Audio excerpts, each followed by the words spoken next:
حضور صلی اللہ علیہ وسلم کے پاس ایک مہمان آ گئے رات کے وقت میں.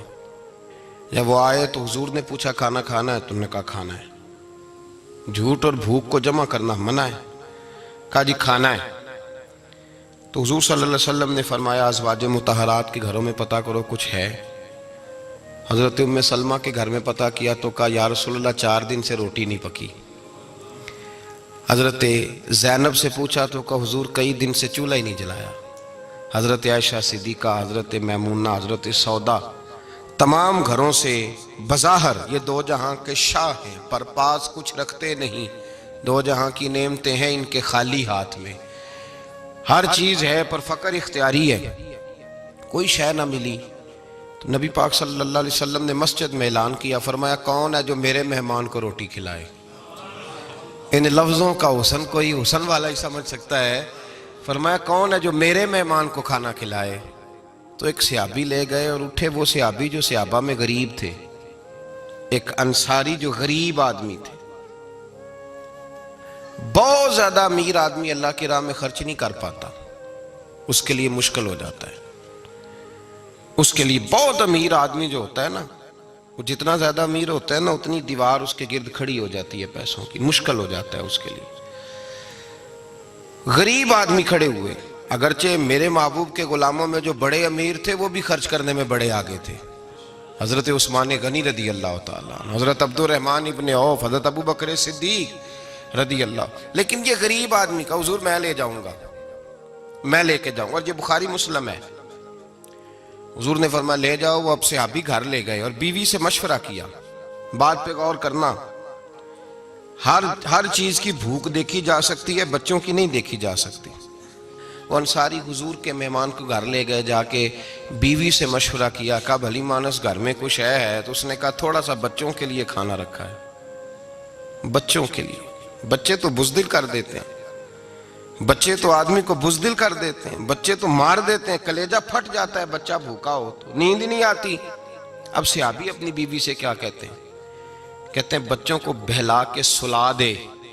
اور رسول اللہ کے لیے نہیں، رسول اللہ کے مہمان کے لیے. بھئی نبی پاک کے لیے نہیں، حضور کے. تجھ سے در در سے سگ اور سگ سے ہے مجھ کو نسبت. میری گردن میں بھی ہے دور کا پٹکا تیرا، تجھ سے در در سے سگ سگ سے ہے مجھ کو نسبت. لمبی بات ہے. کہ بچوں کو سلا دو. بی بی نے بچوں کو سلا دیا تو میاں بیوی کا مشورہ ہوا کہ مہمان کے ساتھ بیٹھ کے روٹی کھانا بھی سنت ہے. تو اب مہمان کے ساتھ بیٹھ کے کھانا بھی ہے تو کھانا ہے 1-2 آدمی کا. اب خاوند اپنی بیوی کو تیار کرتا ہے کہ میں بھی کھانے پہ بیٹھ جاؤں گا، تو بھی بیٹھ جانا. اور جب مہمان کھانے میں ہاتھ ڈال لے تو اٹھنا، کہنا او ہو دیا تو صحیح کیا ہی نہیں، ابھی بجھ جائے گا. اور جا کے دیا بجھا دینا. ہم ہاتھ ہلاتے رہیں گے، مہمان روٹی کھاتا رہے گا. اور یار اس درد کو، اس کیف کو سمجھو. گھر میں بچے بھی بھوکے، بچوں کی ماں بھی بھوکی، بچوں کا باپ بھی بھوکا. دسترخوان پہ روٹی لگ گئی، روٹیاں چن ڈالیں. بی بی اٹھی کہنے لگی او ہو چراغ تو صحیح کیا ہی نہیں، یہ تو بجھ جائے گا. حوصلے مند بی بی جس نے بچے بھوکے سلا دیے. وہ بھوکے سوئے ہوئے بچوں کی بھوکی اماں اٹھی اور اپنے خاوند کی تابع داری میں اٹھی. میں گڈی تے ہتھ ڈور سجن دے، وہ جنج رکھے اونج رہنا ہے. اٹھی اور اس نے نہ دیا ٹھیک کرنے کے بہانے بجھا دیا. مہمان روٹی کھاتا رہا اور رسول اللہ کے نوکر قربانی دیتے رہے. وہ روٹی کھا کے سیر ہو کے بستر بچھایا تو سو گیا. یہ میاں بیوی ساری رات بچوں کی طرف دیکھتے رہے اور غور کرتے رہے اور راضی رہے کہ ہم نے حضور کا فریضہ نبھایا ہے. قربان جاؤں محبوب پہ، بے خبر ہو جو غلاموں سے وہ آقا کیا ہے. وہ صحابہ وہ اگر قربانیاں دیتے تھے تو جو اعزاز ملتا تھا وہ بھی بڑا شان والا ہے. صحابی کہتے ہیں میں فجر کی نماز پڑھنے مسجد آیا، پہلا قدم رکھا تو میرے کریم بولے. حضور نے فرمایا رات جو تو نے اور تیری بیوی نے عمل کیا ہے خدا کو بھی بڑا پسند آیا ہے، محمد مصطفیٰ کو بھی بڑا پسند ہے. اور پھر ایک لفظ اور ہے حدیث میں، ایک روایت میں کچھ جملے اور بھی ہیں. حضور نے فرمایا جب تو اور تیری بیوی رات مہمان کے ساتھ ایثار کر رہے تھے نا تو عرش کا مالک تمہیں مسکرا مسکرا کے دیکھ رہا تھا. رب تمہیں دیکھ کے مسکرا رہا تھا، رب تمہیں دیکھ کے مسکرا، تر دامنی پہ شیخ ہماری نہ جائیے، ہم دامن نچوڑ دیں تو فرشتے وضو کریں۔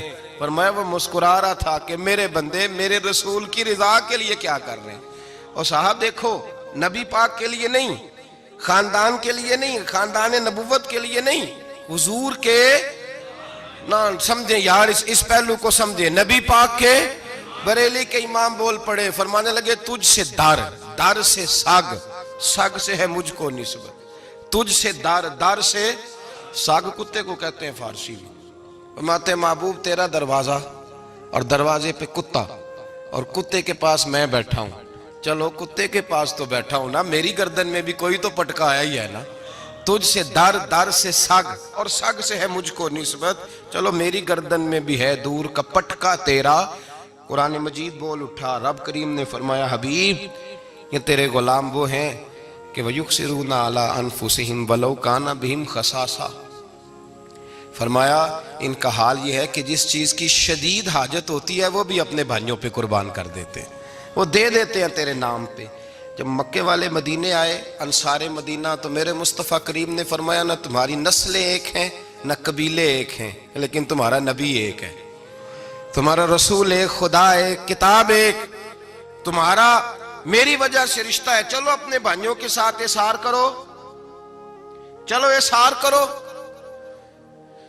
اگر کسی کے 2 مکان تھے تو اس نے ایک اس کو دے دیا جو مکے سے آیا تھا، 2 باغ تھے تو ایک دے دیا، کسی کے پاس ایک تھا تو آدھا بانٹ کے دے دیا، ہر چیز تقسیم کر دی۔ حالات بدل جاتے ہیں، حالات بدل جاتے ہیں۔ تلک الایام نداولها بین الناس، اللہ لوگوں کے درمیان دن بدل دیتا ہے، حالات بدل گئے، بڑا مال غنیمت آیا، بنو نزیر کا علاقہ فتح ہوا تو میرے رسول پاک صلی اللہ تعالیٰ علیہ وسلم نے انصار مدینہ کو اکٹھا کیا، فرمایا بھئی مال اب بڑا آ گیا ہے، 2 باتیں، یہاں تو اس طرح کرتے ہیں کہ میں ان کو کہتا ہوں جو مکے سے آئے تھے کہ جتنی تمہاری جائیدادیں باغ انہوں نے لیے ہیں واپس کر دیتے ہیں تمہیں، اور جو مال آیا ہے وہ بھی تم میں سے آدھا آدھا دونوں کے درمیان بانٹ دیتے ہیں، یا جیسے تمہارا دل چاہے، تمہارے مال بھی واپس کرتے ہیں اور جو وہاں سے مال آیا وہ تمہارے بیچ بانٹ دیتے ہیں، یا اگر تم کہو تو یہ مال ان کو دے دیتے ہیں مہاجرین کو، اور تمہیں تمہارے مال واپس مل جاتے ہیں۔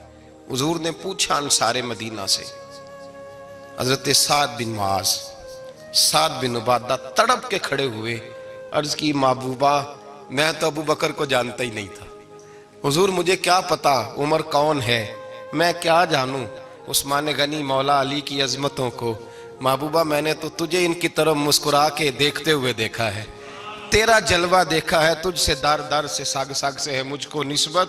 یا رسول اللہ صلی اللہ علیہ وسلم ہم سے مشورہ نہ کریں، آپ اس طرح کریں جو جائیدادیں ہم نے انہیں دی ہیں وہ بھی ان کے پاس رہنے دیں، اور جو مال آیا ہے وہ بھی ان میں تقسیم کر دیں، اس لیے کہ ہمیں تو بس اتنا پتہ ہے کہ یہ آپ کے غلام ہیں، آپ کے نوکر ہیں، ہمیں اس سے زیادہ کسی چیز کے کوئی غرض، بس آپ کے غلام ہے، بات ختم ہو گئی۔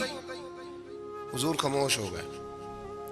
صحابہ کہتے ہیں دیر کے بعد ہم نے کہا فیصلہ ہونا چاہیے، فیصلہ پتہ کیا ہوا؟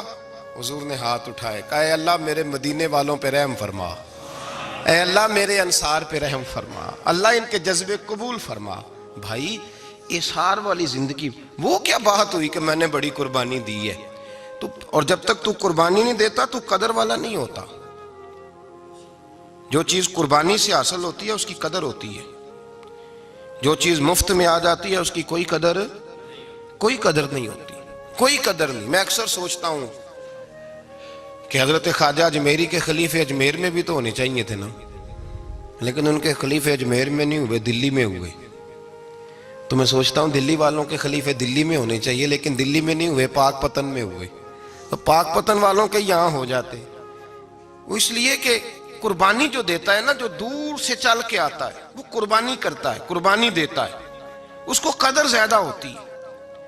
ہم نے کسی شے کے لیے کبھی قربانی نہیں دی، نہ دین کے لیے، نہ قرآن کے لیے، نہ مسجد کے لیے، نہ شیخ کے لیے، نہ طریقت کے لیے، قربانی تو ہے ہی نہیں۔ تو جو شے مفت ملتی ہے اس کا نہ مزہ آتا ہے نہ قدر ہوتی ہے۔ جو چیز قربانی کر کے لیتے ہو نا، قربانی کر کے، اس کی قدر ہوتی ہے۔ کسی لیے کہا تھا کسی درویش نے، اس نے کہا تھا قدر نبیدہ ایک کی جانن دنیا دار کمینے، قدر نبی دا جانل واگے سو گئے وچ مدینے. ان سے پوچھو نا، ان سے پوچھو ان حضرات کو کتنی قدر تھی. قربانی اپنی زندگی میں دینا سیکھیں. ایک ہوتی ہے بندے کی ذاتی خواہش، اس کو کچلنا بڑا مشکل ہوتا ہے.